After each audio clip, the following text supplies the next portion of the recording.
Hi, this is Tom Needham, and you are listening to The Sounds of Film. And I'm so excited to have on the show again one of my favorite composers, Howard Shore. He's a three-time Oscar-winning composer, and he's known for his collaborations with some of the greatest directors ever, including Peter Jackson, Martin Scorsese, and David Cronenberg.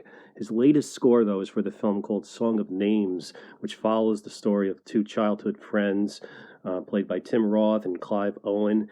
And Tim Roth's character plays Martin, who goes on a search for his old friend by going on this mysterious journey looking for his friend who disappeared after he was scheduled to put on a performance of music, and then he loses him, and it becomes a real mystery that consumes his entire lifetime. Howard Shore did the music for this film, and it's a very special score that has a lot of meaning to him and a lot of people. Howard, thank you so much for joining us today on The Sounds of Film. Hi, Tom. Good to talk to you again and be on your show again. Thanks for asking me. Yeah. So Howard, as I mentioned, you've worked with some of the greatest directors in history, and I was wondering why you were interested in working with Francois Girard, who I had on the show a couple weeks ago. Robert Lantos, he introduced me to Francois, and I was a big admirer of his work.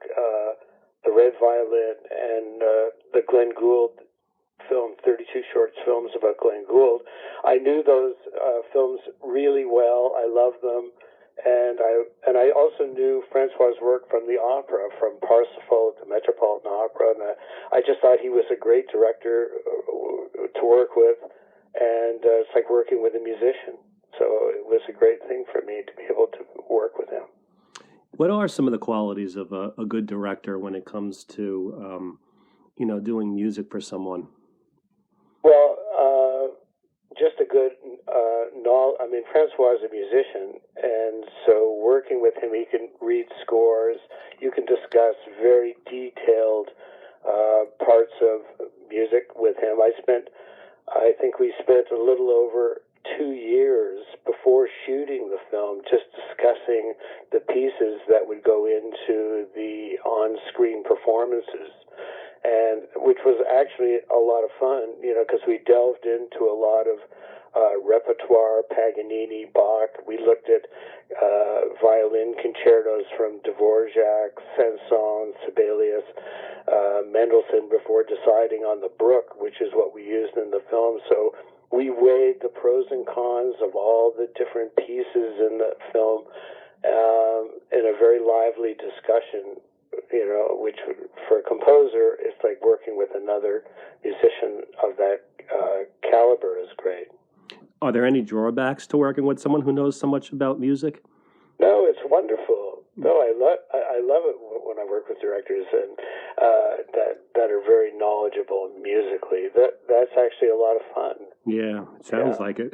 Now, I understand that you are someone who, when you take on a project, you really read the script. You'll even go and do research, and you'll read the novel where the script was based on, and that this film, Song of Names, is no exception. Tell me about your reading and what you learned, and what you tried to incorporate then from your reading. I like to do the research. I like to read. So something, for films that are adapted from novels, which is the case of Song of Names, I immediately go right into the original novel, reread that, study that, and then I go into the screenplay, and then into the imagery. But I spend a lot of time with the words. I mean, I really like that process. And I'm, in this case, because there was so much music to put into the on-screen performances, I was not only doing a lot of research, but I was doing a lot of listening as well, choosing pieces.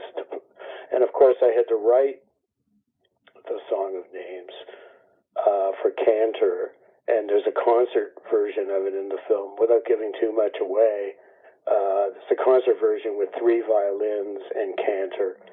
And I had to go back into the cantorial tradition of singing in Hebrew and to understand that and how to be able to create a piece that narrative of the film, but was also historically accurate. And coincidentally, the period of the scene in the film that's so central to the narrative of the film was takes place in 1951 in Stoke Newington, outside of London, and that period was really my period that with my dad bringing me into the synagogue. It was really the period that I really had that sound in my ear, and I knew the sound of the cantors, and I was trying to really recreate that. That's really interesting, and I want to get into everything about your father and that period. As you mentioned, though, that this film in particular, music serves a really important function in the film. This is not just a score. Not that a score is, ever just a score, but there's really pivotal scenes in this movie that depend on the music. Can you give our listeners a little sense? You already gave them a little taste of it, right, about the function of the music in this film. Well, the film's called The Song of Names, yeah, and I had to create that piece that you hear in this small shul, the synagogue outside of London after the war. And then it's reflected in a piece that's played in concert 30 years later. And the piece hinges around the performance of a violinist creating the Song of Names for violin. And after hearing the cantor prayer in the Stoke Newington scene, and discovering the truth about his family. Wow. So, in your opinion, what is the significance of the meaning of the Song of Names? Well, this is following the cantor tradition of prayer and of remembering the deceased through prayer. The Song of Names is a way of remembering the names of the departed. And you hear a small piece in the film, but it was a way of, as I say, it was a prayer of remembrance. And I had to write a piece based on the tradition, the modes that have been used for hundreds, maybe thousands of years. But I needed to write a piece from my heart that reflected the narrative of this story. It's a fictional story, but it's set in a historical place that has to be accurate to be able to write a piece that had that type of historical accuracy to it. This film brings up memories of the Holocaust in a unique way. In what way does the Holocaust play a significant role, in your opinion, in this story? Well, again, without telling too much of the story, the camp of Treblinka was where the family perished. 800 souls were lost in Treblinka, and the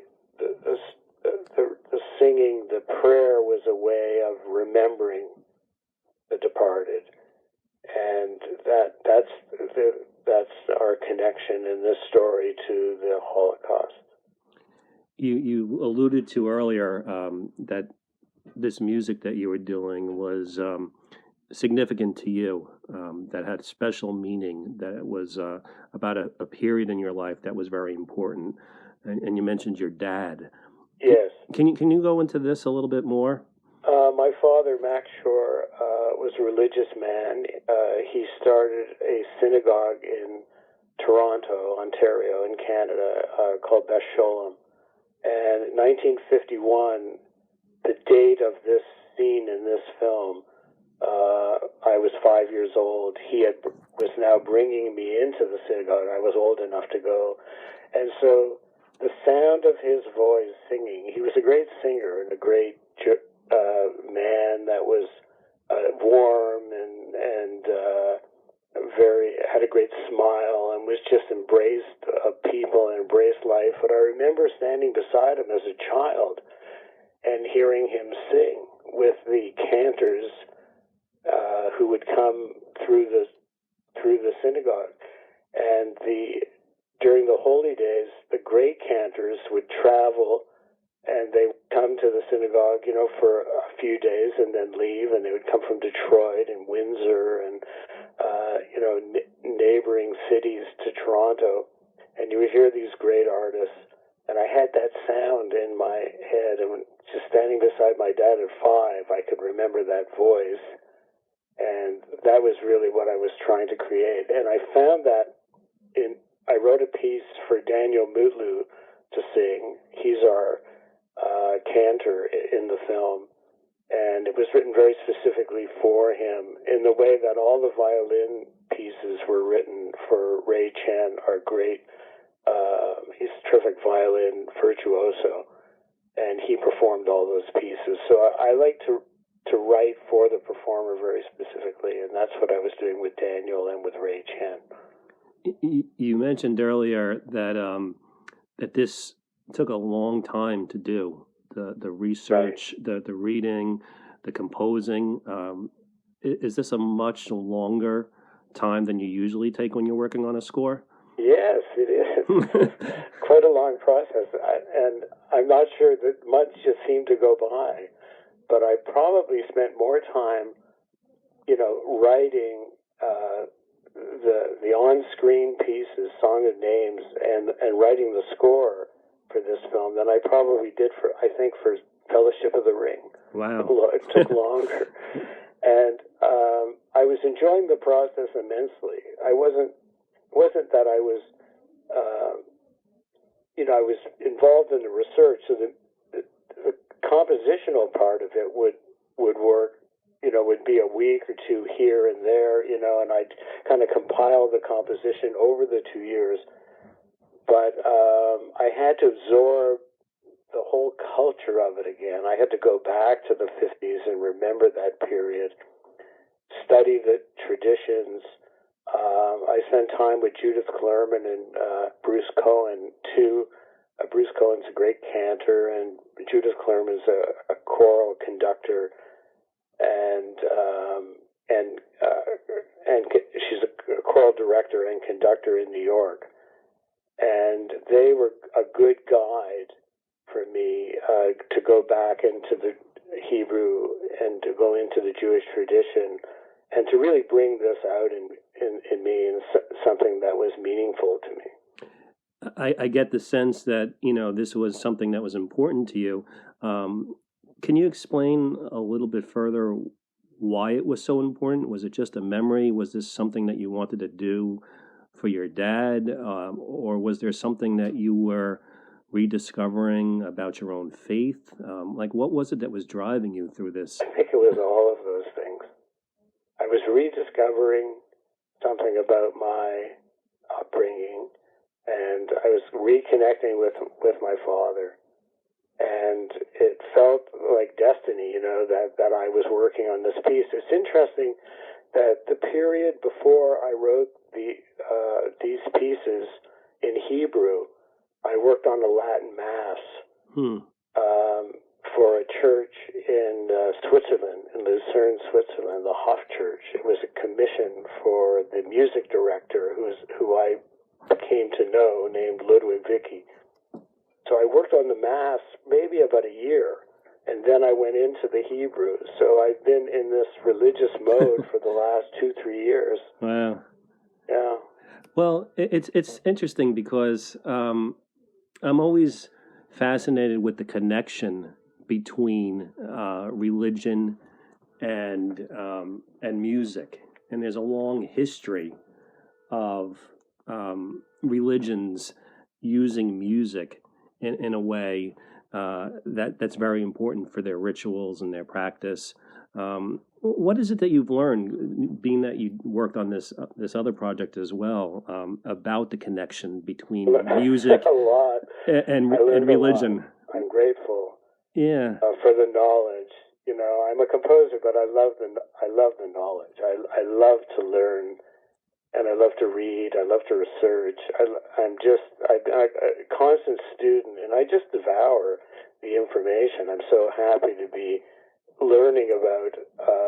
I knew nothing about the Latin Mass, so I had to just start from scratch. And I probably spent a year or two studying and writing and composing a piece. And it was the same thing with the Song of Names. I had to go back and really recapture a lot of knowledge, probably that I had. It was in my DNA, but I had to bring it out and to understand it again to be able to write something that was meaningful. Do you think that music has the power to send people down a spiritual path? Yes, I believe it. How does it do it? I think you do it.